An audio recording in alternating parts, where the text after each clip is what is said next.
Everybody, welcome to Embedded in Cycling, episode 5. Excited to have our guest here, Aubrey. Um, for people that don't know him in bike world, which I'd be surprised if you did, because he is, I think, month 3 or 4 in the bike world now, and he was able to score a spot with me at Bob's, and just starting from the very ground up. So welcome, Aubrey. I'm stoked to have you, dude. Thank you very much, John. I am very excited to be here. Yeah, I'm third month in. This yeah, is I'm not yet at the 12-week mark, yeah. 90 days, but really enjoying my time. But yeah, being at Nice. it's a nice, great place and a great I won't call it's not a complete introduction to the bike world, but Yeah. certainly a reintroduction and a welcoming party for sure. Good, man. Yeah, I'm glad to have you on board. And the shop that we work at, it's got two different shops. One in Roseville, one in Fair Oaks, and they both have their own vibes, um, which is also interesting to kind of see and be a part of. Um, so let's start off here. How did you get into bike world? Obviously, I kind of helped you kind of get into it, but like you said just previously, that you also were involved a little bit too. So yeah, definitely spill on that. Yeah, I mean, everyone has like not hard to say everyone, but bikes are everywhere. Yeah. It's you can look on just about any street, and I know we live in California. We live in specifically Northern California. We have Yeah. access to so many outdoor activities, so it's hard to picture people not doing things outdoors. Right. Uh, yeah, having bikes just around my life, and then when I was 10, my mother met my now stepfather, Yeah. and he was huge into cycling, mountain biking, road biking. So he got us into that world as like my first actual introduction into the biking. Yeah.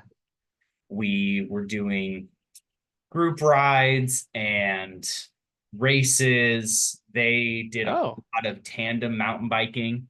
Oh, And no way. yeah, dude, they ripped it up. Like they would go Nice. to Sea Otter and Nice. race tandem out there, and then Prairie City, the weekly races out there. That was actually where he proposed. Um, Oh, no so way. yeah, so Oh, because of my shit. stepdad, I have definitely had that was my first deep introduction Yeah.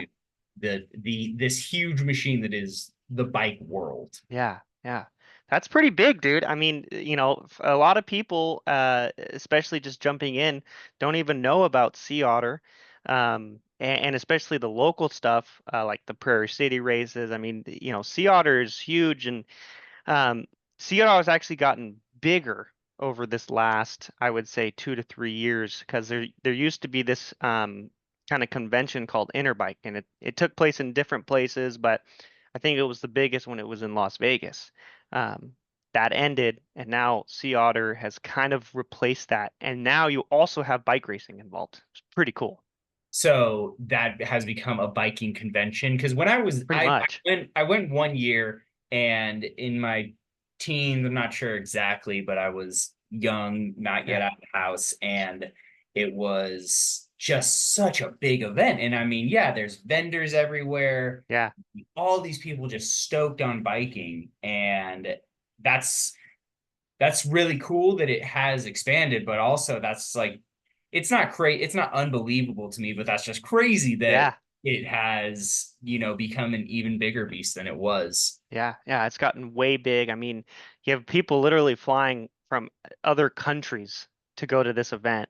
Um, and I talked about this a little bit with Mike Stewart, our giant rep. I, to me, I think it's crazy, and we both agree on this, that people locally who are only an hour or two from the event, just like, sea otter, it's like, dude, this is huge. Like, Yeah, and I think to what you're saying about it growing in size over the last couple or few, because it's been yeah. over a decade since I went. Oh, okay. Yeah. And I mean, even before then, it had its own life of its own, and obviously, like a whole history. It's a very established thing, and Yeah, I'm definitely aware of that. yeah, But I can only imagine if, because as something just keeps going year after year, it's going to progress. And now in this post-pandemic world, there's yeah, obviously so many more things happening and yep, so many more people all the time.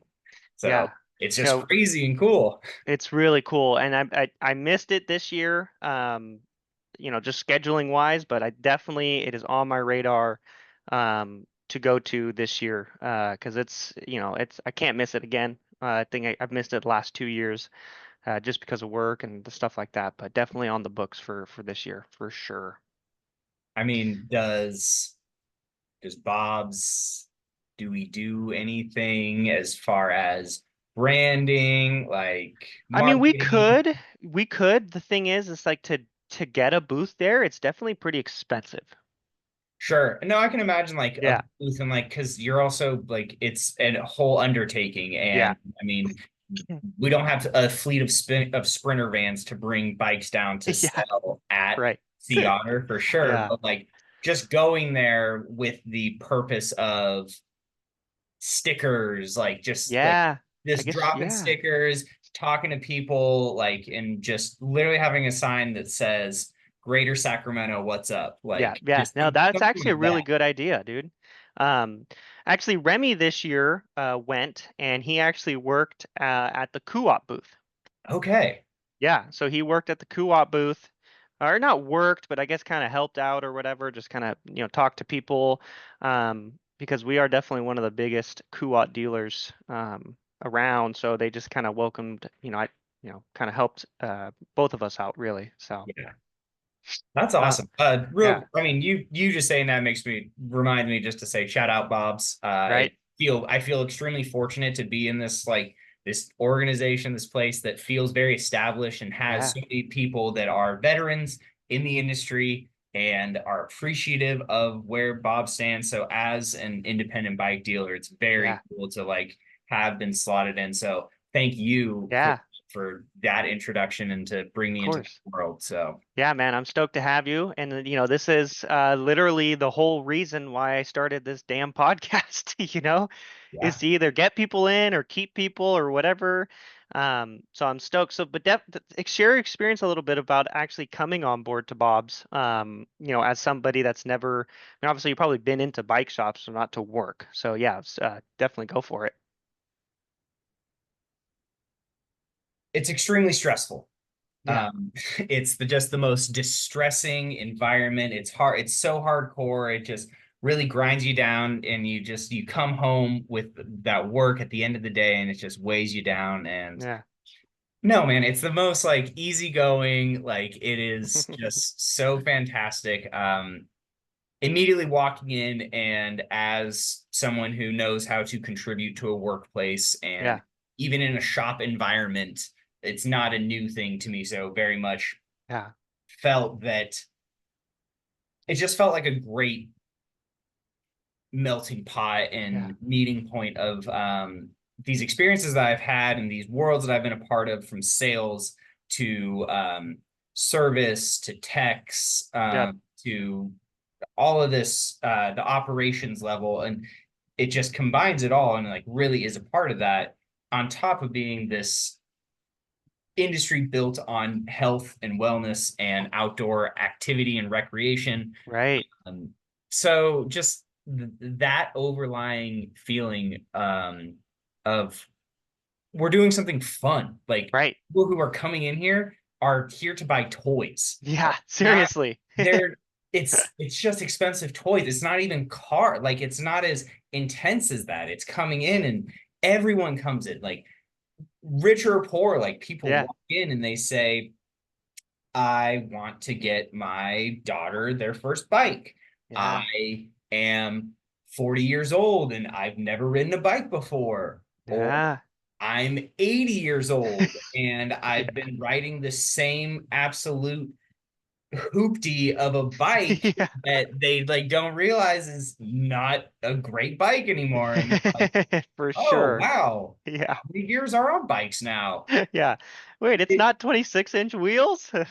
well, yeah, I mean, even for me, that was kind of a jump. Yeah. Like I came in and I was like, oh wow, all right, I guess my bike is also pretty irrelevant. Yeah.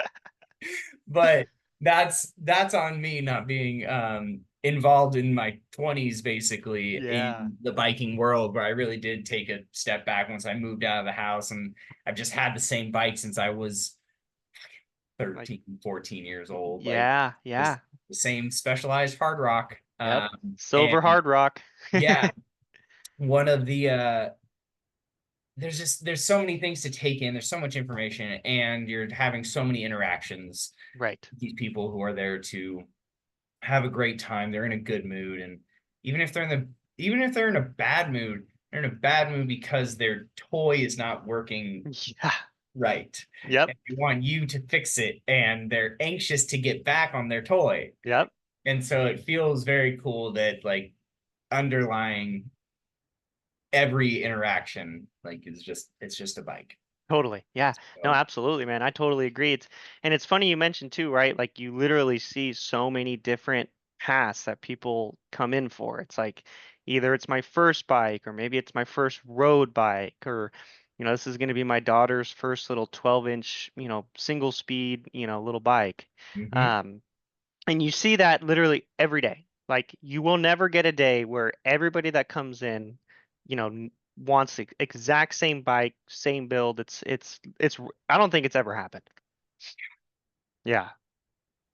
I mean, the other day I had a really cool interaction with the customer, and Nice. he walked in and he was just kind of wasn't even looking at bikes. He was just looking around, and but like real hands on his hips, like it's kind of like stepping Yeah. back. And I was like, "What brings you in, sir?" And he's like, Yeah.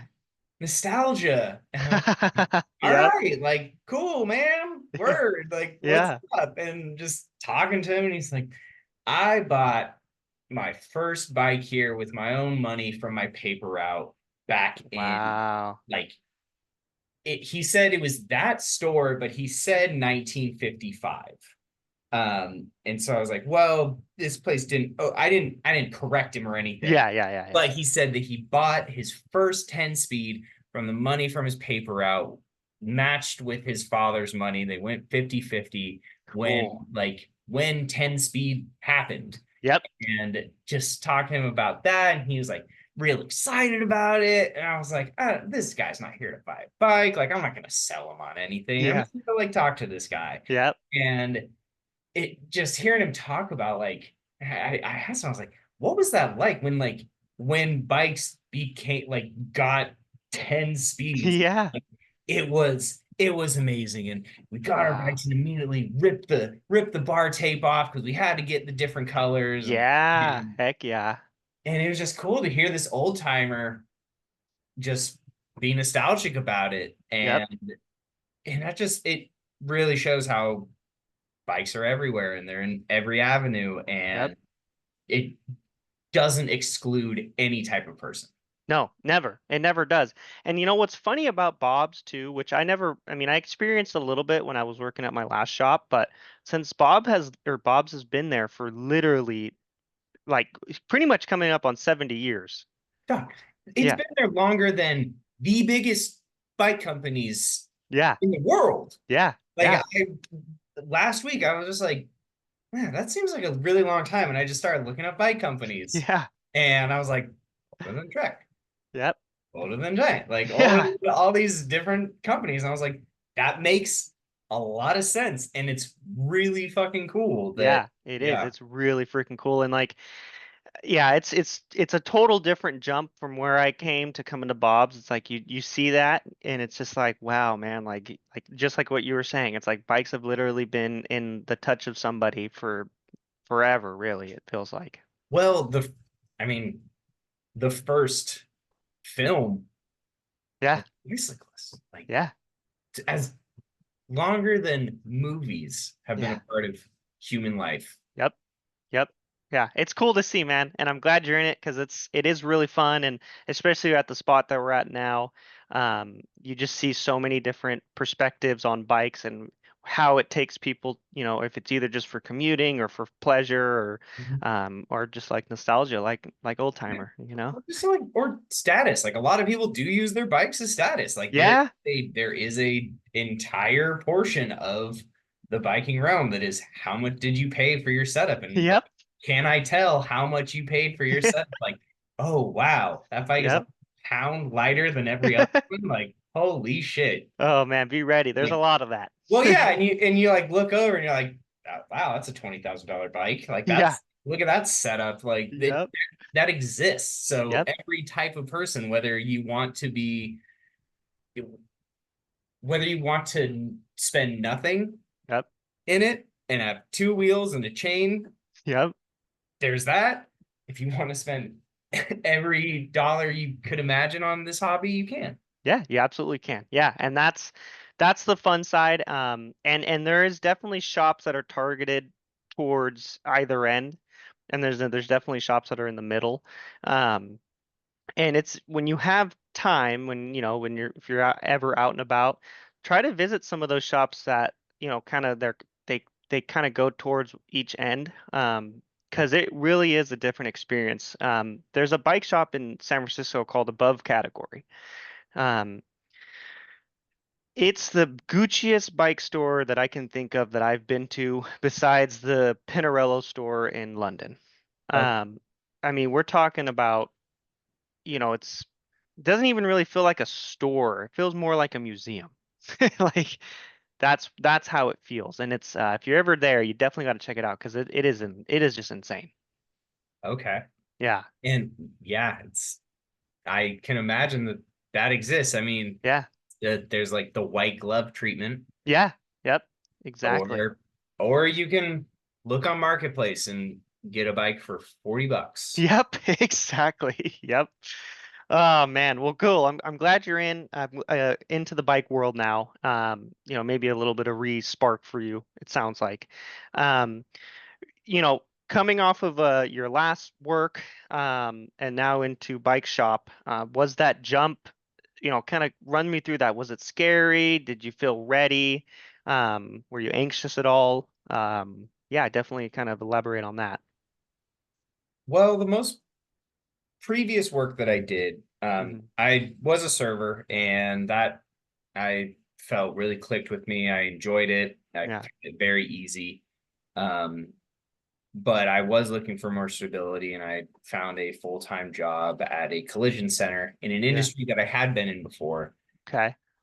And I gave it a chance.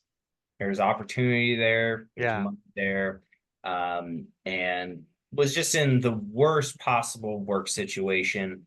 I never felt so verbally disrespected by a manager. Right. It is a completely terrible work environment, Right. and it felt that that was sort of the industry standard. That with automobiles, it and the collision industry and anything adjacent to cars, Yeah.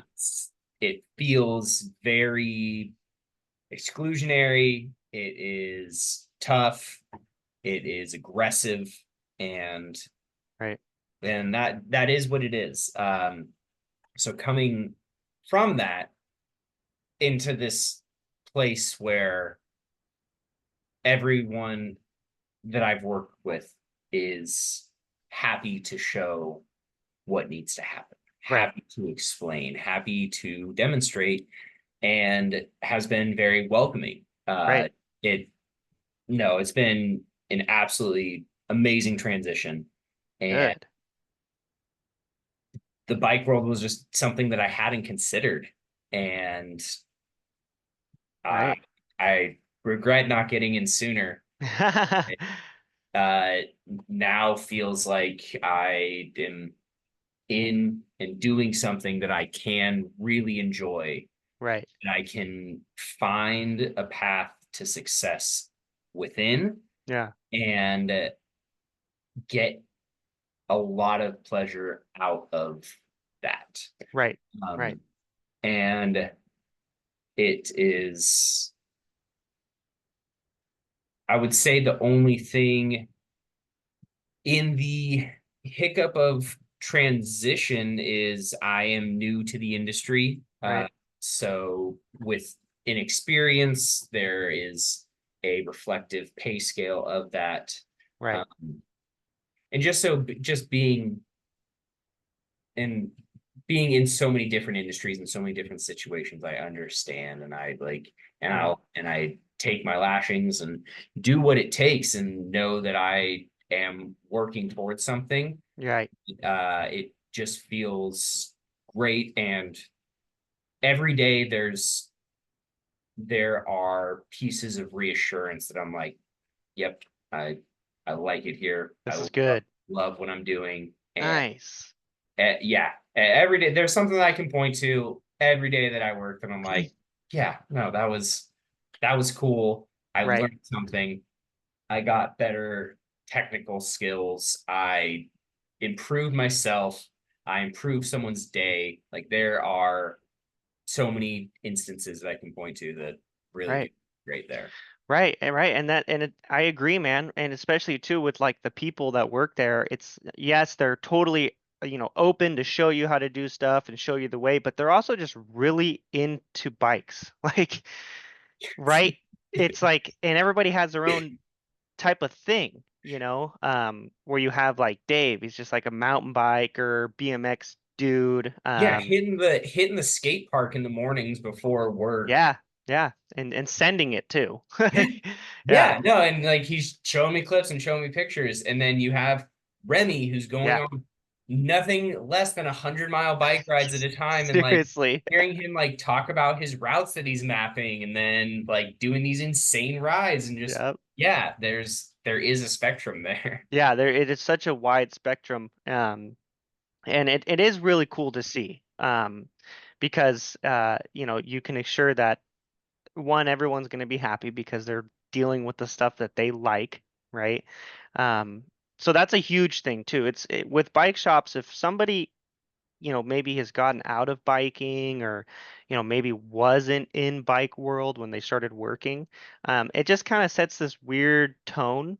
And you'll notice that too when you start walking into different bike shops. It's like, okay, these are riders. This is people that have either maybe been in the bike world or just have ridden bikes for a long time. Um, so it is really cool that, where we work has that really good core group of people. Definitely, and a welcoming environment. I mean, in any workplace, you want the people working there to welcome in whoever you bring on, no matter Right. their skill level. So I really feel that that is reflective there. Because, and I do feel that I'm in this, in a bit of a bubble where I'm Yeah. around these like really talented, smart, and passionate people in this bike shop, this very established bike shop. Yeah. So I do feel that there is this bubble that I'm in because yeah, I know that there's toxic parts of any culture, Sure. and especially like in the high end world, like Yep. and like if you are strictly, and it's not even like strictly road or strictly mountain because Yeah. there's money and status tied up in anything. Right. Of So course. the culture that Bob's has established, Right. It's huge. yeah, And just like what you're saying, right? It's like there are there are bike shops when you go there and you might not even get a hello for a while, right? And that I think turns a lot of bike, customers away. Because it makes it feel like, the customer needs to know everything, where maybe they don't know anything about bikes, but their neighbor bought a bike and they want to buy a bike too, right?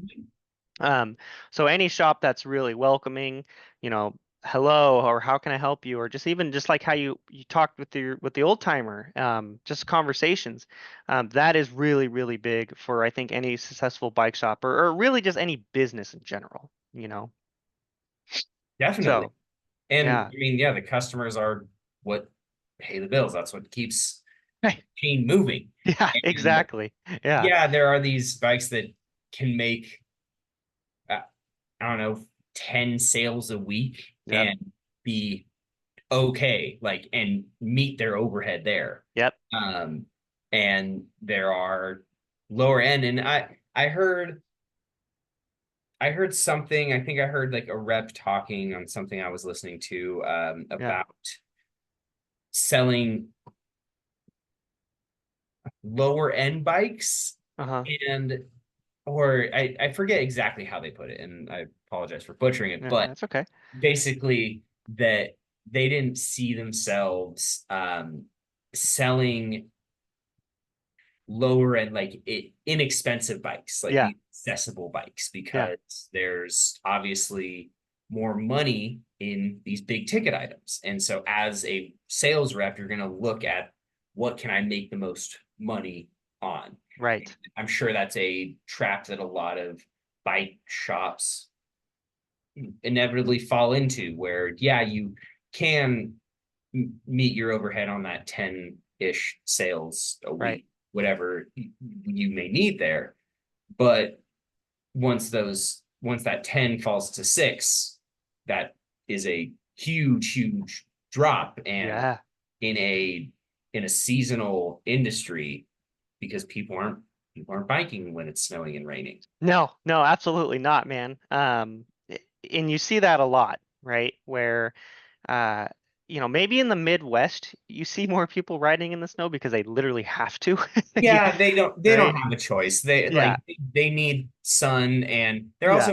they're certainly built different Yeah, for than sure. we're wet. We're soft. We're Yeah, so soft. right. If it's not like 80 degrees with no wind, it's like, oh, okay, I'll go on a bike ride.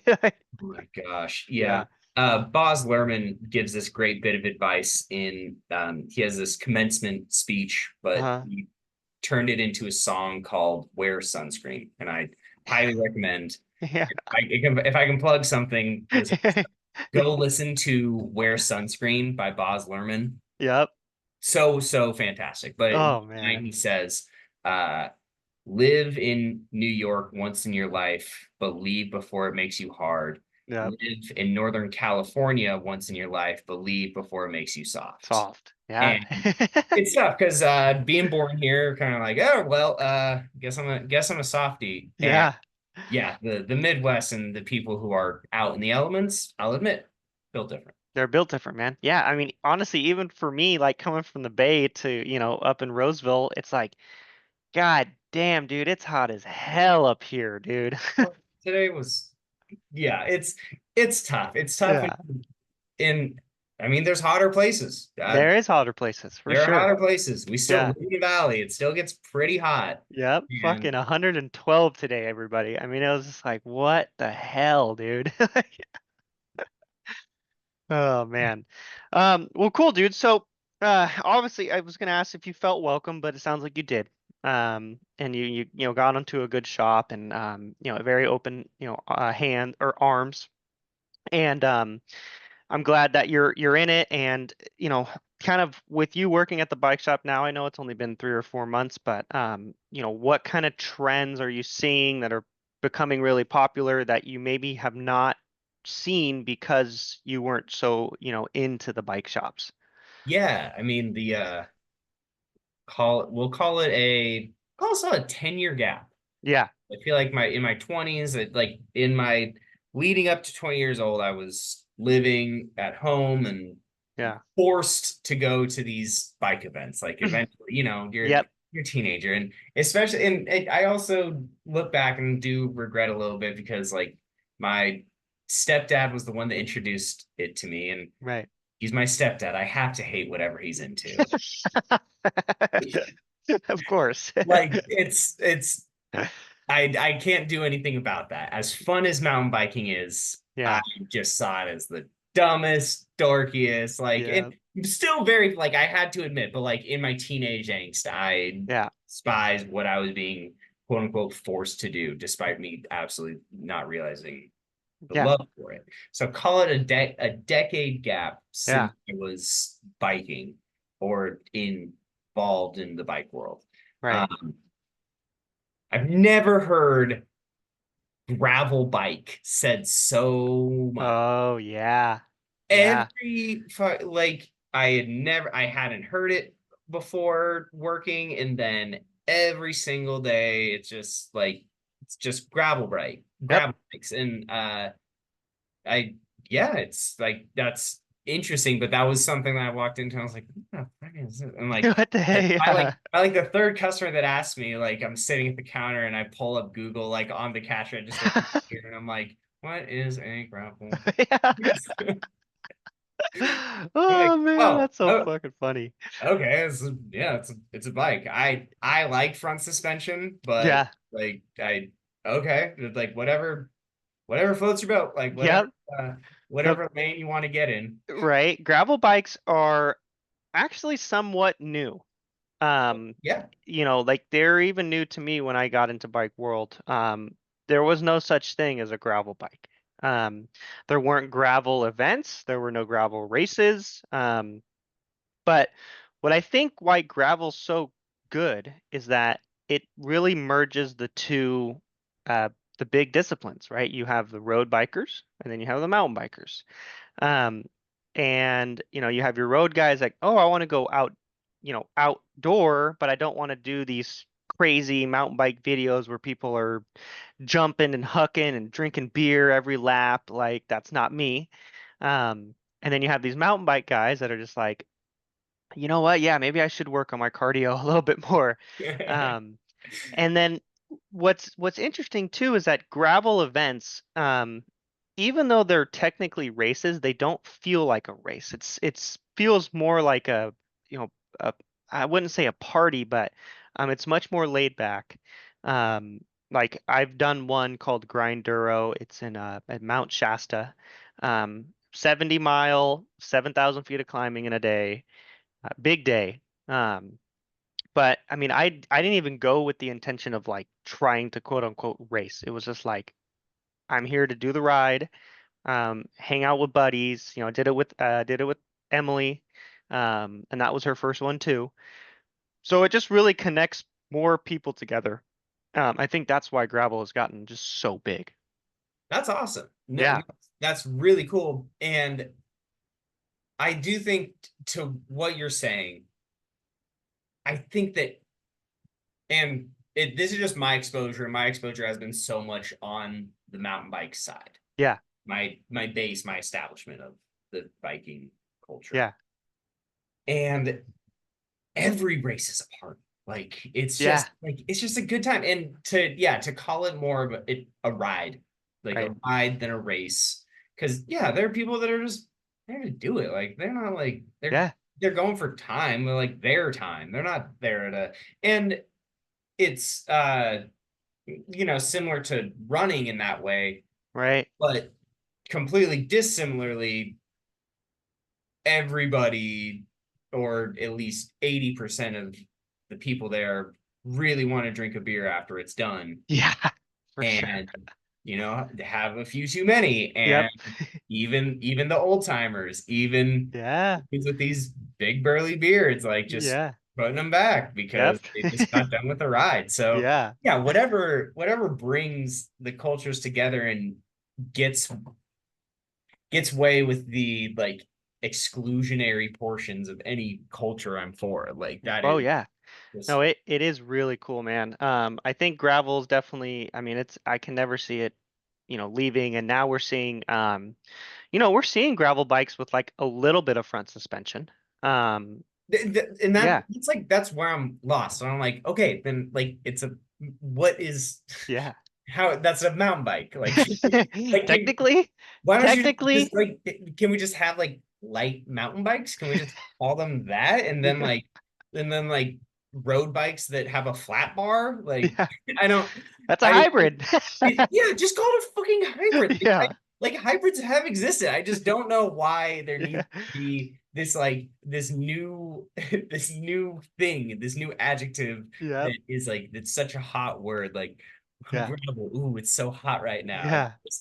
And it And is. It's really hot. There's even a brand out there. We sell them. Niner. They uh yeah, they make they make a full suspension gravel bike. that's Isn't that crazy? That's Yeah. a mountain bike. What the Yeah. fuck is so what's the is just skinnier, just like they're running 700s or like what? Yeah, just running 700s, and we're talking about travel that's like no more than a hundred. Like I think it's 60 or maybe 80 mil. Like it's something really tiny, but Okay. I'm not gonna lie. There's been times where I'm like, damn, like the full suspension or even just a front suspension gravel bike would have been kind of nice. Um, like even on like when I did Grinduro, it was like, man, my hands, I'm beaten up right now. I mean, this is probably the longest ride I've ever done with that much climbing. Um, anything would have helped. Yeah. And I Yeah. like and I can like I said, I can get behind whatever brings it together. Yeah, right. But it also just it feels like creating more categories where like I'm sure women and men have been doing this for a long time, just swapping out, like just making the bike that they want. And Yep. like there's no that another great thing about bikes is it feels like you can do whatever the you want. Yeah. And I'm sorry if we can't cuss. I go No, okay. no, you're good. No, no, dude. This is my Uh podcast. We're cool. the you can create whatever Frankenstein bike you want, whether Yep. it's for looks, if you ride and you're like, I don't like how this one thing feels. Like, Yeah. get it out of there. Like, slap something else on. So, like, just Yeah. the customization of it all really does feel good, and it feels like that is this through customization has become this trend cut out and this corner cut out to Yep. be called gravel. Yep. Well, gravel bikes, I think, are definitely here to stay.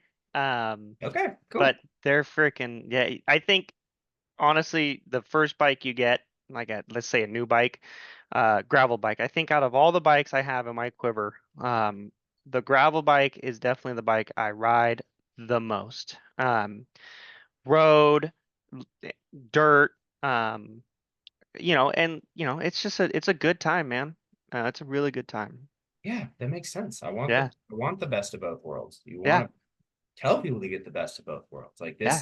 this exists. This marrying of these Yeah. two things does exist. It worked. Yeah. Um, but yeah, so now you're in bike world and you're seeing all this, different you're taking in a lot, I will say. There's a lot of things to learn if you haven't been in it. I mean, just building a bike and then talking to customers about said parts or bike. Just Um, hearing dudes talk about these different pieces, like yeah. saying numbers and measurements that I'm like, no idea what they're talking about, right? Yeah. And then Yeah. like piecing that together, like, oh, that's the size of this, like, Yeah. and that's this, like, and understanding what those relate to has been very Yeah. interesting. Yeah, no, it's a lot, and honestly, I every day, not maybe not every day, but most days there are something like, oh, like personally, I don't know anything about BMX. Like I have zero knowledge about BMX at all, just because I didn't grow up in that. And Yeah. honestly, our last shop, we didn't really do BMX that much, um, so I just never really knew how to work on one, honestly, and what to even tell a customer, right? And what to expect. Like if you're Yeah, not exposed to it, if you haven't ridden it and you haven't like wrenched on it at all, yeah. I've been working on these goddamn wheelie bikes. A lot of wheelie bikes. If we can talk about trends again, Yeah, fucking wheelie bikes. yeah, I already hate working on them, but what they promote, the tinkering, yeah, by generally children and yeah, people who are getting into those things and like making their own Frankenstein beasts, like I was talking about. I yeah, bought it. It's great. Fucking hate wrenching on them. They're yeah. They're definitely a pain in the neck. But yeah, to your point, I agree though. Like these kids they're swapping out wheels and chain rings and grips and bars and like they're doing all of it. And honestly, most of the time, from what I'm learning, it's usually by trade. Like they're just bartering. yeah. Yeah, which is cool. That is one of my favorite things about Yeah. bike culture and the introduction to that. Yep. The bartering aspect of it. Yeah. Dude, just like trading and not negotiating on price, but just like the like, oh, I'll like I have this, you have Yeah. this, like we can talk. And then the Yeah. currency of beer in bike lane Oh yeah. is is amazing and like very prevalent. Like, Yeah. yes, a 6 pack will get you a lot. A Yeah. 12 pack, like, man, Yeah. you must be getting like You're a getting top full service. group set. Yeah, exactly, right, man. And a 36 rack is like, holy, what's going on here? Well, but like at a 36, like they're just cores, so you're just getting it That's with the true. homies. Yeah, that's true. Um, but you're learning a lot at this time and it's somewhat fresh. Obviously you knew some too, but and this might be a stretch, but I mean, what could you see yourself kind of getting into within the industry? Do you plan to stick around? You know, so yeah, kind of lead on that because this is real interesting for me for somebody that's new into bike world. Um, Obviously you're getting good exposure. Some people get bad exposure, but in your case, it's good. What do you kind of see yourself maybe getting into, or maybe want to do? Yeah, I've been thinking about that since I started there. Um, and again, to the welcoming aspect that I felt, the open arms that Bob has shown, it's Yeah, very easy for me to to settle in, to feel that like, okay, yeah, something here. So now that I'm settling in and able to look around when I'm not just like figuring it out, or I'm not right. jumping into this industry and being like, okay, what do I need to do? And Like, learning what there is too, what right? am I doing? Like fucking, Yeah, I remember like first or second day, like when I came in to interview when I was just like building bikes, and you're yeah. like, this is a limit screw. And I was like, fucking, whoa. Whoa, yeah, right. Like, that was a whole new thing for me. So going from there and being like, okay, Allen keys are just like in my holster Yep, times now. yep, It To go from that and being able to settle in and look at the industry at large, I still feel so much opportunity out there that I want to recognize, yeah, and I want to be in this. I found something that is so fun to do, yeah, so rewarding in the customer experience. Because I've always been very sales oriented, and I love customer interaction right, and as a means for a job. Like I, I don't, right. I don't love sales because I love sales. I'm not some LinkedIn robot, Yeah, right. but I like making people feel good. I like selling them things that they want to buy, and it doesn't feel like I'm pushing a product that they don't actually want when I'm Right. selling them a Or bike. need. Yes, Right. Yep. it. I'm not trying to get one over on them. Right. Sure, Yep. there's like, you upsell them a little bit and you say, oh yeah, this has much better components, and like you lean them towards these other bikes or whatever. Of course. But like this thing that will improve their life, that they will enjoy, and trying to create a connection there. So it feels extremely rewarding doing that. Right. I would love to pursue sales in that. Right. And um trying to follow more and trying to learn as much as I can about the industry. And it feels difficult to gauge exactly the level of opportunity. Right. um I do think that hearing people's experiences about the bike industry has been painted so heavily by COVID, Yeah. by the pandemic, because you were there Yeah. before it happened, you were there during, and talking and listening to people who lived through that. It was terrible for any industry, and it was such an experience, and it rattled people to the Yeah. core. And it's hard to sit in anything. I was in solar for a while, and I left after the pandemic because it like fucking the supply chain was terrible. Yep. And I know that that was the exact case in the bike world, and the demand was uber high. Yeah. Uber And high. so listening to people, it's hard to separate that a little bit because it does feel that there are a lot of jaded vets Yeah.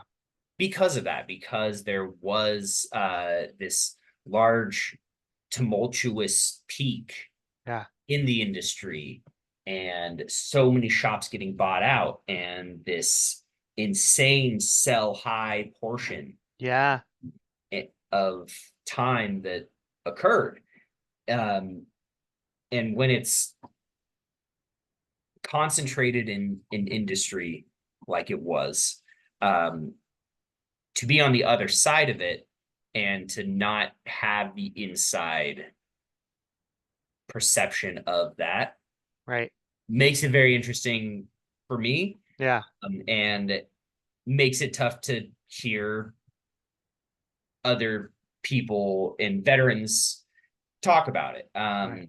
Just in that from the jaded aspect. Yeah. But at its core, I like to think like, no, bikes here, bikes are everywhere. Yep. Like always going to be going, and it doesn't like it. It's hard to. It's easy to let yourself be pessimistic about it. Right. Yeah. So, uh, with that, I try to have like not so much. I try to have optimism about what the potential in the industry is there. So I Right. do want to pursue a avenue of sales, of management, of like literally doing whatever I can in the industry and Yeah. finding out. And I've really struggled for all of my professional career finding what that thing, what that position, what that title for me that really worked for me is. Right. But having an industry where I know that the product and whatever the product is, like Yeah. it is in the industry, I can find a way to believe in it. And Totally. I can get behind something because it is contributing to a enjoyable recreational activity. Yep. Um, and so I would love to see my way into sales. Just I just want to do whatever I can, Yeah. and it's hard with any career choice to not be selfish with money. And yeah, I want to Yeah. make the most that I can and capitalize on things. Um, but at the same time, I want to appreciate my time in the industry, being a new person, Yep. but also knowing that I have the experience and the skills to find my way into a Yep. position that And to I, grow into something too. yes, I Yeah. want. I'm eager, Yeah. Hell eager yeah. word because I'm in this new industry and I'm learning these new skills and I'm honing skills that I had previously. So Yeah.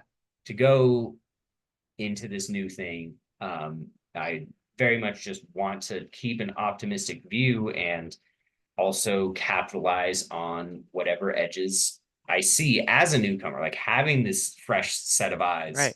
Um, I want to say like, no, there is a positive side of that. So Yeah. I have been looking for like gaps or any sort of opportunity on a personal level. Yeah.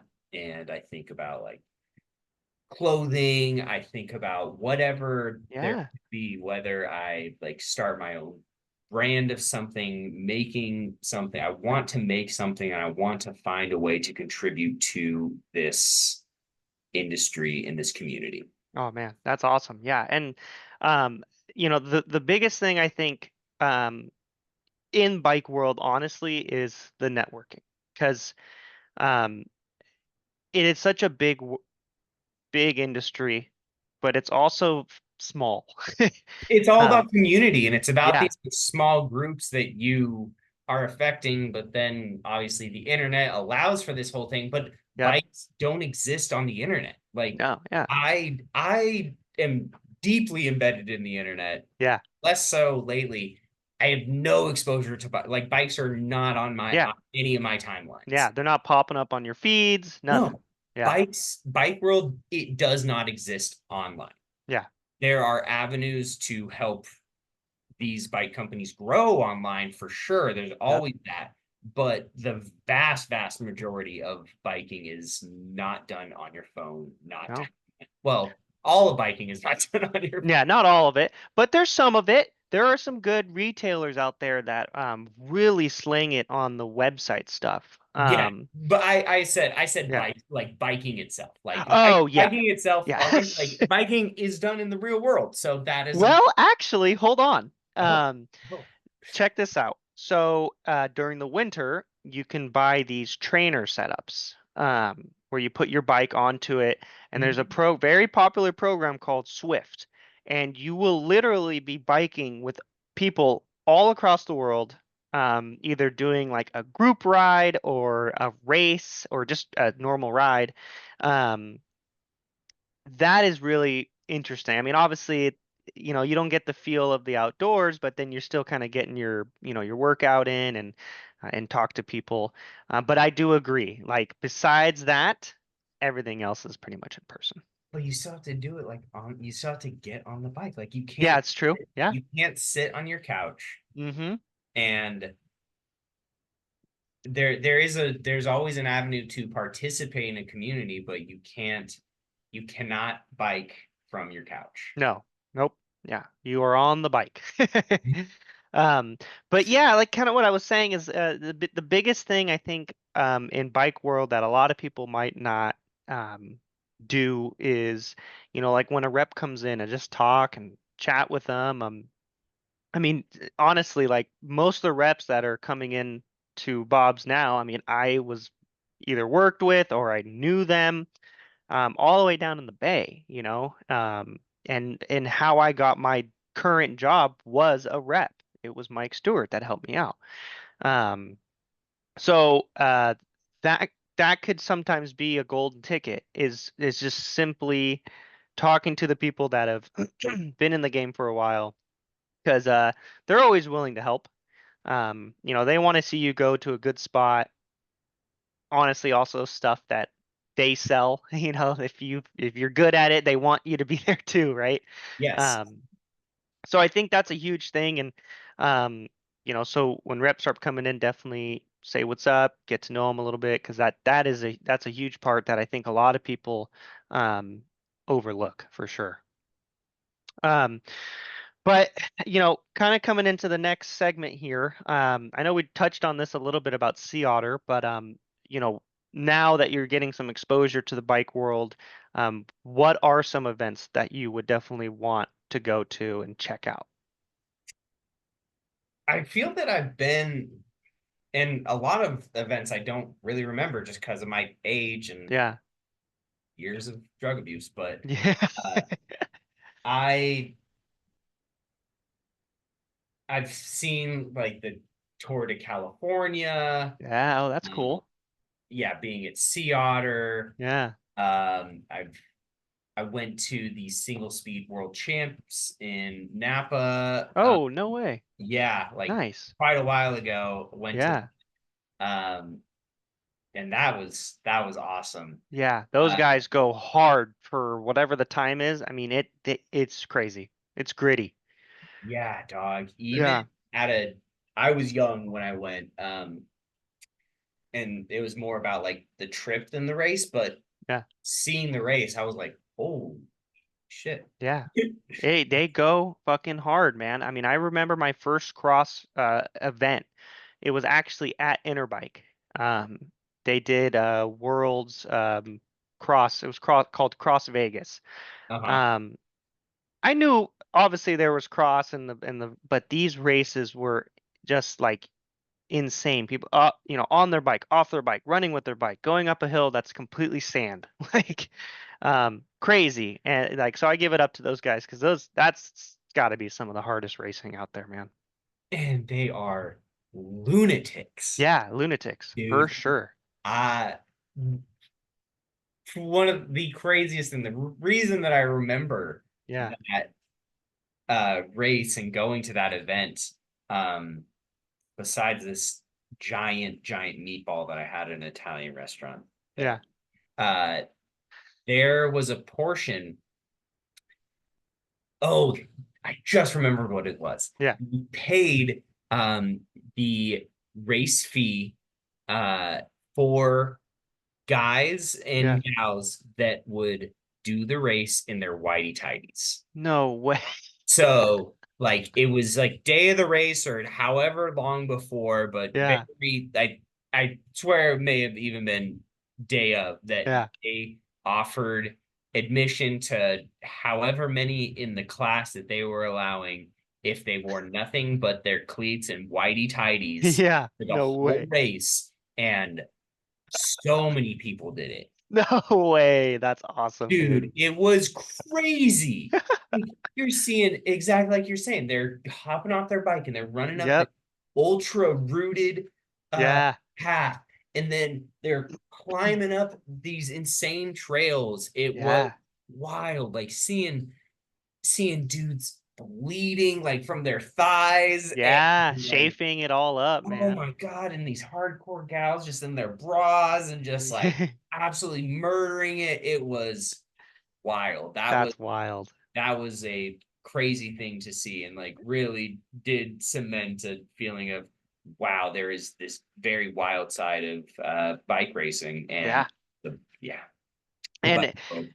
if you kind of know about that, there's a race every year, which is actually kind of close to us. It's in Grass Valley, and it's on this guy's ranch. It's called TDS, the Dirty Sanchez. It's an enduro race. It's like a 2 day, well, technically 3 day. You have 1 day for practice, but 2 day race.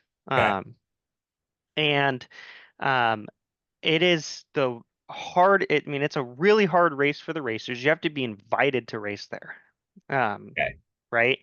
But you also have you have some vendors and stuff like that. There's a good amount of vendors. Um, but it's a 13 or 14 stage overall race. And they're literally going down the hill, climbing right back up, down, up, down, up. Um, so it's a really hard race, but it's also a goddamn party. I mean, everybody's drinking beer, getting crazy. There's a, uh, And with racers, like part of the yeah, event is yeah, like you are like grabbing a beer. Like people aren't yeah, holding out waters, they're holding out beers, like yeah, yeah. heavy IPAs and shit. Yeah, and exactly. And it's like IPAs most of the time. And there's a concert on Saturday that usually gets pretty bananas. They have like pit bike races, they have RC car races. But it's cool because it's a homegrown race. I mean, it doesn't count towards anything, but seriously, some like pro racers, a lot of pro racers will go and maybe miss an actual race because this is such a good time. You're really racing against some really freaking fast people. Yeah. Um, And yeah, and they're shredders. they're Like they're shredders. Yeah. partying, but they're absolutely just they're going hard. Like you Yeah. can't look at that and be like, that's not an athletic feat what you accomplished. Right. Wow, you were pouring beer on your head. Yeah, right. And there's fun segments of this too, right? Where there's Heckle Hollow, right? There's Slap Ass Alley. There's a long jump. There's this one trail called Vigilante that is absolutely bananas, and everyone's spraying beer because you're kind of right next to them and kind of over them. Um, Definitely cool. It's usually near the end of April. You just definitely check it out. I mean, I try to go every year, um, since I've known about it, and it's just the best time, man. Man, that's Total bikes. awesome. Yeah. So, um, well, cool, dude. We're getting close to wrap up time here. But something that I always like to finish on is give me your funniest moment so far at the bike shop.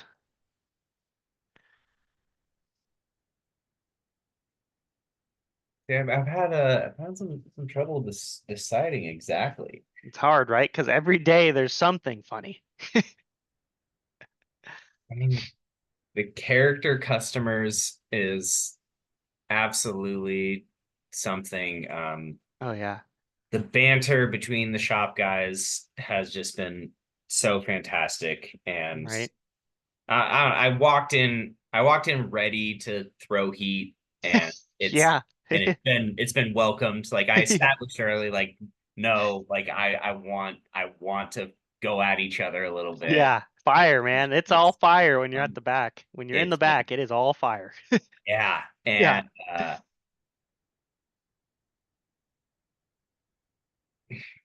I don't have a funniest experience at the bike shop yet, Yeah. but Dave and I uh it's inevitable at this point that we will wrestle in the bike shop. It Oh, dude, I remember. Okay, so you brought that up. And then I think it was the next day you were off, and Dave's like, dude, I'm gonna wrestle that guy. He's like, I'm gonna throw down, man. Like, he's no getting me juiced up. every time we work together, like I'm just throwing like little jabs of like I'm digging because he also gets like he gets worked up and he's just a funny dude Yeah. to fucking give a little shit to. And Yep. I I'm not saving anyone from it. Like Yeah. I haven't given Greg any shit because he's too nice. But Greg's too nice. Yeah. Greg's just not he's not throwing at me like Nate, Dave, and Townie No. and stuff. Yeah. But like Yeah. but yeah, with Dave and he does a little bit of the macho man thing. Yeah. So I got a macho man back in it. And especially like once he mentioned wrestling first. Yeah. He said it first and immediately I was like, all right, I'm like in. all right, here like it's gonna happen. We're gonna get sweaty on the fucking carpet. Yeah. Uh, so yeah, it's just a matter of time. Even today, like I was even thinking like going, I'm like, maybe today, and then it's like it's gonna be so fucking hot. There's not even Yeah. like Yeah, it's too 112, hot. and we're jabbing at each other a little bit. It's like yeah, so we're going at each other a little bit when we're opening, and I even said I was like it's not gonna happen today, dude. Yeah.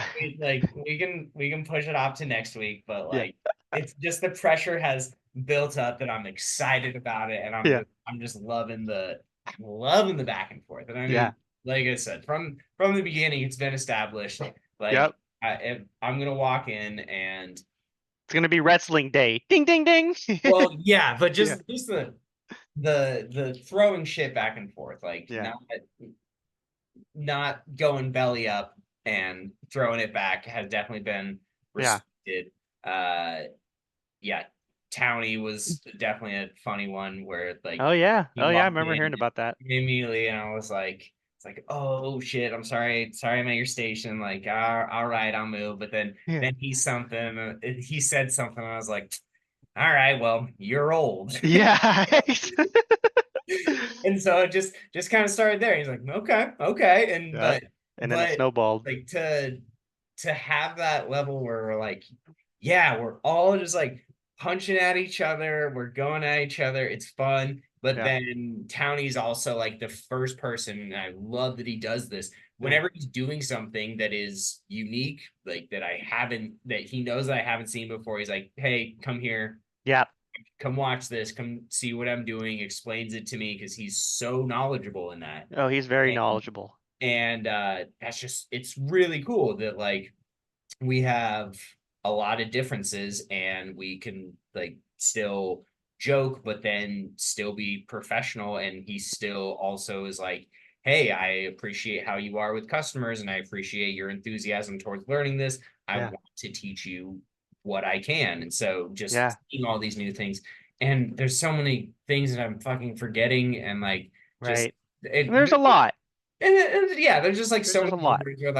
They're like, this works for like 7 to 9 speeds, 10 to 12 speeds. You got to do this. And I was Yep. like, all right, I'm not even going to try to remember it this time. I'll Right. remember the third time that I do it. And And that's the way it is. I mean, especially when, even just simply working on like a front derailleur. I mean, front derailleurs, even all of them act differently and they all are sometimes they're easy, sometimes they're just a pain in the neck, and it's just learning all that, you know. Yeah, I don't think I've had an easy front derailleur. Like I still struggle. a And front they derailleur is suck. intimidating to me when I'm looking at the list of service things. I'm like, oh, fuck, okay, but Yeah, like, give me a yeah, one by. and there's just so many things to learn, and it's so cool, and there's so many small challenges Yeah, in the day to day, um, and those opportunities to learn. It's really really awesome. totally. Yeah, no, I agree. And every day is a new learning day at the bike shop, and you're meeting new people. So, um, I am definitely stoked to have you on board, Aubrey.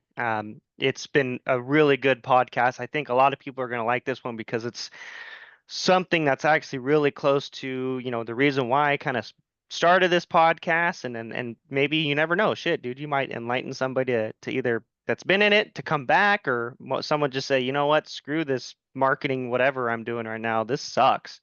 Yeah. Well, So I'm I stoked to have you on, man. love, thank you. And Yeah, thank you so much for bringing me into this world, for yeah, inviting me onto the podcast. I really appreciate it. And yeah, I I would love to, like, if someone hears this and you like bikes a little bit, yep, you're tired of whatever you're doing, you're looking for something else. Think about fucking bikes. yeah, just Look, roll into your look, local bike shop, man. go for a walk and tell me that you didn't see a bike. Yeah, Like, right. you and like there is an industry there, there is a community there. Yep, Whatever your community is, whatever you want to do, there is a set. And even if you want to do it by yourself, if you yep, want no friends and you just want to go fucking go cruising, ride. you just Yep, want to ride, you can do that. yep, That is a beautiful thing about biking, and so it should be considered by a lot of people. And I regret not considering it sooner, but I'm sure. able to be in it now. And Yeah, no, you're in really, it now, man, and like I said, it's gonna be hard to leave. It's one of those things that you can always fall back on too, which is nice. So yeah, I'm so glad to be here. good, man. I real quick, I just wanted to tell people to be positive, to know that whatever you're doing, don't tell yourself that there isn't a light at the end of the tunnel. Yep, Don't tell yourself that there isn't something to work towards. Don't give up on your situation. Life is experience, so experience things and keep yeah, going. And yeah, stay optimistic. And even in the face of absolute um, idiocracy and uh-huh. absolute instability, you get to experience life, and you should Yeah, be happy about that. totally, man. I agree. Heck yeah, Aubrey. Thanks for coming on again, man. I appreciate it. For everyone that's listening, this is Embedded in Cycling episode 5 with our guest Aubrey here. You will find this recording on YouTube, Buzzsprout, Spotify. It'll all be there. So give it a listen, and see you guys next week. Later.